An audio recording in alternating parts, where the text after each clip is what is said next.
Distorted Fate, written by Silvac. Chapter 40, Luna. This place again. I said to myself as I looked at my surroundings, finding myself in the empty dream world version of Ponyville. After the last two dreams I had of this place, I knew what would happen as I lay down on the ground using one of my forelegs to support my head. Time passed as I awaited for whatever it was that my mind had to throw at me, until it felt like an eternity passed. Standing back up, I said, Well, this is surprising. Maybe this won't be quite so and here we go. as I heard some noises of some large things falling from the sky. Looking up, I beheld the sight of meteors crashing down on the houses around me. Are all my dreams going to involve the destruction of Ponyville? So I just sat on my rump and watched Ponyville get torn to bits by the meteors as a fire began to swarm over the ruined homes until I heard the sound of some pony flapping their wings. Turning my head around, I soon spotted Princess Luna flying towards me, her face having a somewhat concerned expression.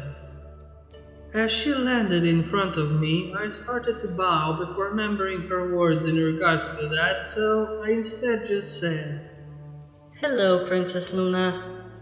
Raising an eyebrow at me, Luna replied, We take it that thou art not having another nightmare. After replying with a nod, she then said, Is this meteor shower thy work? Sorry, Princess, but it isn't. I don't have control over my dreams, even if I know it's a dream. Still, this is a disturbing scene for us to behold, though it is preferable than nightmares filled with those horrendous beasts. Too many ponies bear those this night, so thy dream is a short reprieve for us. Wait a minute. I said, my eyes widening as I looked at Luna, who in turn looked at me in surprise as she was about to take off. Did you just say that there are other ponies that are dreaming of horrendous beasts? Are they similar to the ones that from the nightmare I had over a month ago? Thou art correct. Why art thou asking? Luna said as she folded her wings. After she said that question, my head was suddenly filled with many questions and realizations. If I revealed that I knew about the Venonites, Luna would press me for proof or for how I knew about them. This would eventually lead to her learning about my origins, which would cause a plethora of issues. These scenarios range from ones where she would hunt me down to ones where she kept me as a lab subject after the crisis is over to ones where she let me live a normal life. As tempting as preserving my own hide was to me, I remember that if these nightmares were just the forewarning of a Venonite invasion, then we would all be doomed.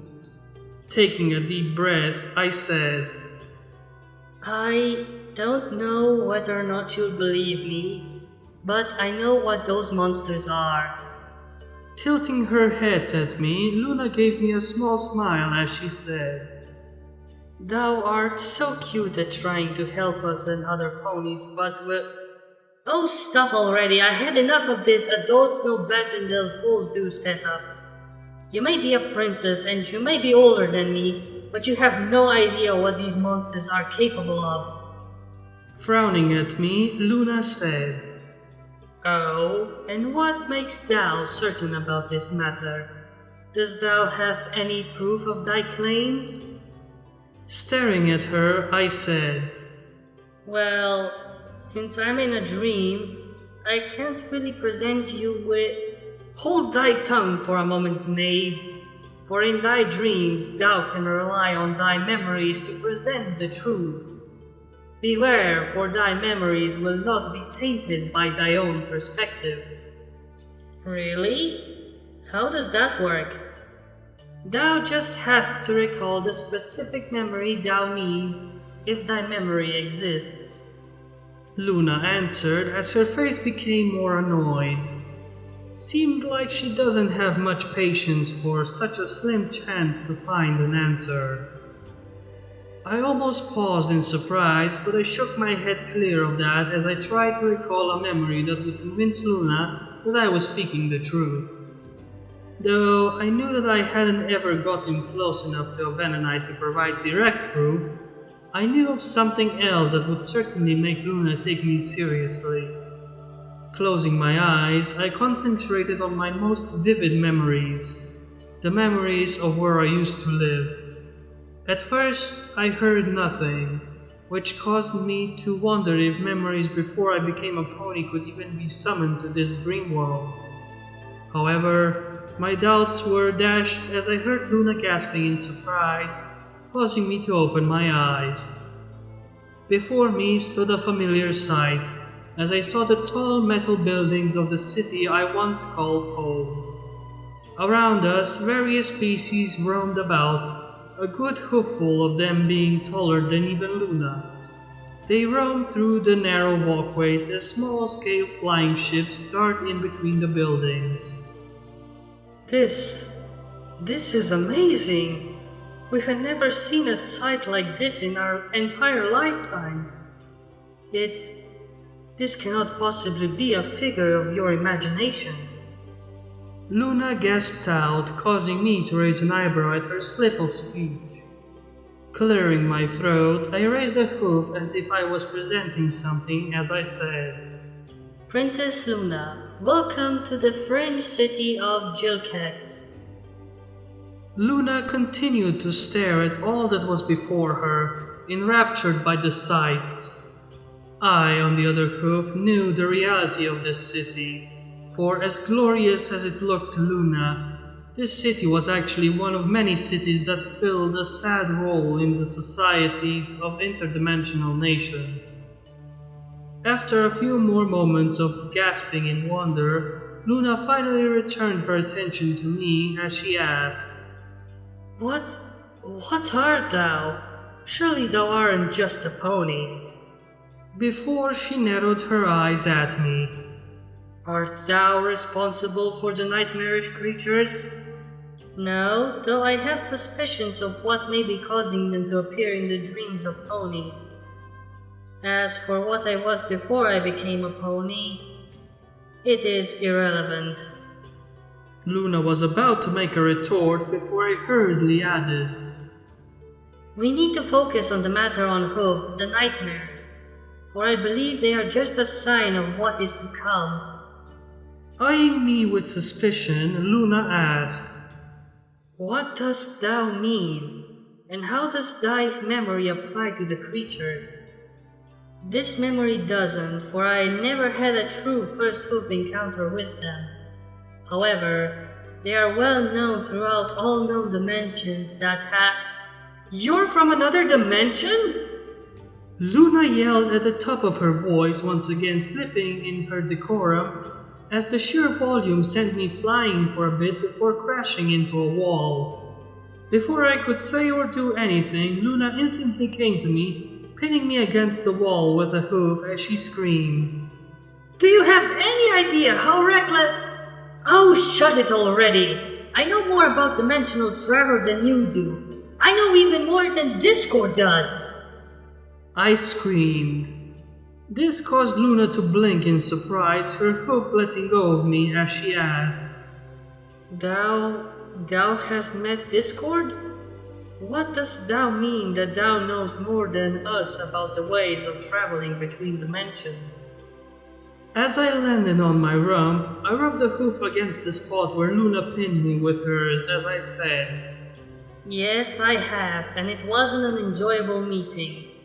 But he also confronted me about the dangers of it, though it only told me that this world has only dabbled in the most basic of travel. The most basic of travel? Yes, for interdimensional nations have grouped the kinds of travel into 3 categories. The risks you believe could occur from dimensional traveling are linked to dimensional breaches, where one simply punches a hole between the natural dimensional barriers of both the destination and the point of origin. However, the accepted form of travel is through dimensional rifts, which creates a kind of safe wormhole that doesn't cause any damage to the barriers. We see. However, what brought Thou to our world? Luna asked with a look of suspicion. I was on a job. Don't ask about the job. It's a long story that I can tell you another time. For now, I'll just tell you that this world was not my destination. Something caused me to end up in this world and in this form. Thou did not intend to appear as a pony? No, this wasn't some infiltration mission. I just somehow ended up with a full species change. Originally, I thought it was a fluke, but with the probe explosions and the night... Explosions? Art thou linked to them? How dost thou know they are mere probes? Not really, though I suspect that whatever caused me to land on your world caused some, if not all of them, to appear in this world as well. Regardless, I saw some debris from the first explosion and I was able to get word of how many occurred later, which all fits in with the nature of a species trying to get first readings on some anomaly they encountered. Anomaly? This sounds like this is not the norm for a interdimensional species to experience. You are correct, though it might be linked to the existence of magic on this world. We take it that other species does not possess magic. Nodding in reply, I continued. Since magic isn't something that any species have yet to encounter, it may have a role in recent events, but by the sounds of things, this should have happened much sooner than it did. This leads to the conclusion that there must be a single event that may have potentially affected the natural dimensional barriers of your world. Oddly enough, my last words caused Luna to avert her eyes for a short moment, but that was enough for me to announce. You know what might have done that, don't you? We may perhaps know a potential cause, but for now we must attend to the problems on hook. Thou explain your presence and the explosions, but not of the monsters. Well, the creatures are known as the Vananites, a highly dangerous species that invade other worlds. Little is known about them beyond that they seem to be able to propagate their species through a highly infectious virus, which no species have yet been able to find a cure or even a vaccine to. No pony knows where they originated from or what their true intentions are, just that they are somehow capable of interdimensional travel and have never opened communications with any species. So, the nightmares? Luna started to say, leaving the words hanging at the horror what they could mean. Could be just a warning of what is to come.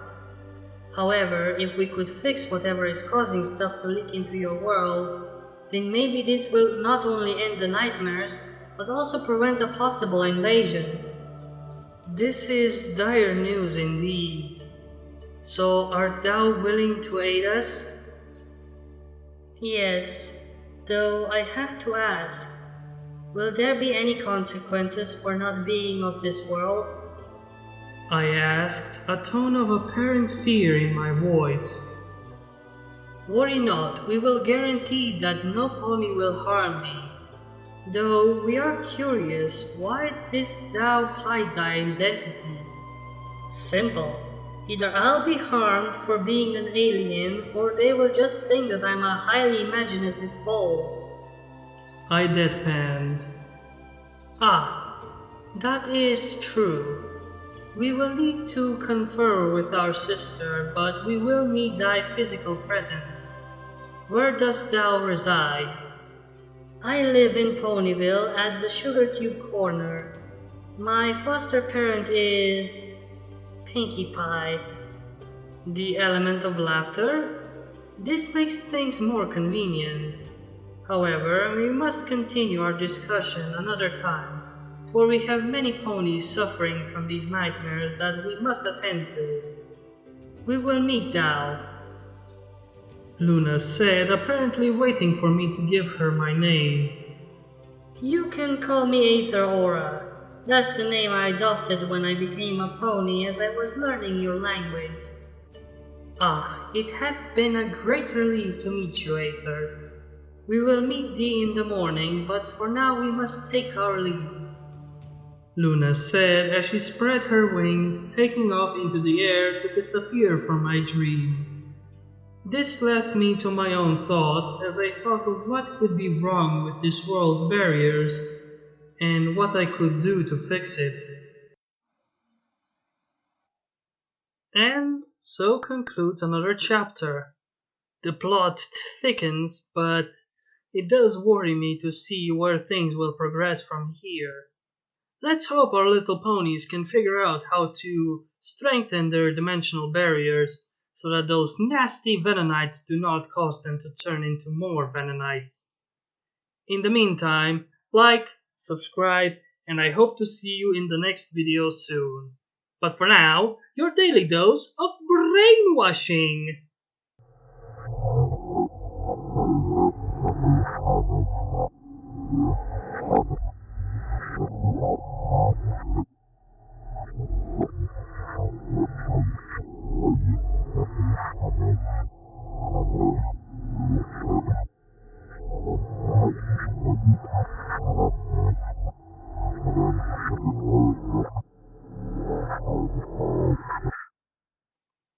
Bye!